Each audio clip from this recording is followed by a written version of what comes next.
మొన్న యోగా అని చెప్పి ఆయన రామ్‌దేవ్ బాబా వచ్చారు. చంద్రబాబు నాయుడు గారికి కొన్ని కాళ్ళు చేతులు జాంచడాలు నేర్పించారు. అండ్ లోకేష్ గారికి కొన్ని నేర్పించారు. అండ్ జనాలతో కలిపి వేయించారు. ఆ తర్వాత మీడియాతో మాట్లాడుతూ 30 ఏళ్ల నుంచి చంద్రబాబు గారు ఏం చెబితే అది చేస్తూ ఉన్నాం. చంద్రబాబు గారు అద్భుతం, చంద్రబాబు గారు విజనరీ అని చెప్పి మంచిగా ప్రశంసలు కూడా కురిపించారు. ఇది జరిగి ఓ 3-4 రోజులు అయింది అనుకుంటాను. 3-4 రోజులు అయింది, 3 డేసే అయింది. అండ్ వెంటనే ఇమ్మీడియట్గా ఆంధ్రప్రదేశ్ ప్రభుత్వం నుంచి ఒక జీవో వచ్చింది.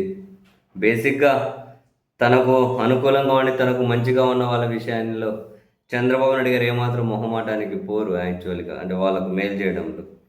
ఇప్పుడు రామ్దేవ్ బాబాకి చెందినటువంటి పతాంజలి సంస్థకి భారీ ప్రోత్సాహకాలను ప్రకటించుకుంటూ ప్రభుత్వం జీవో జారీ చేసింది.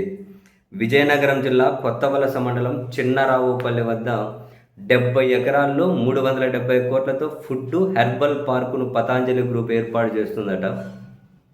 దానికి గాను ఆ పెట్టుబడిలో టైలర్ మేడ్ ప్రోత్సాహకాల కింద 39.37% అంటే 40% అనుకోండి.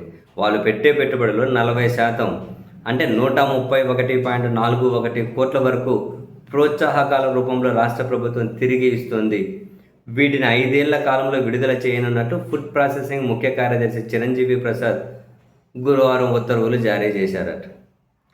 పెట్టుబడిలో 25% క్యాపిటల్ సబ్సిడీ రూపంలో, పెట్టుబడిలో 25% క్యాపిటల్ సబ్సిడీ రూపం అంటే 60.65 కోట్లు, విద్యుత్ సబ్సిడీ కింద 3.25 కోట్లు, 100% జిఎస్టీ మినహాయింపు కింద 40 కోట్లు. ఇవే కాకుండా ఈ యూనిట్ ద్వారా కల్పించే ఉద్యోగాలకు ఎంప్లాయ్మెంట్ సబ్సిడీ కింద 24.26 కోట్లు.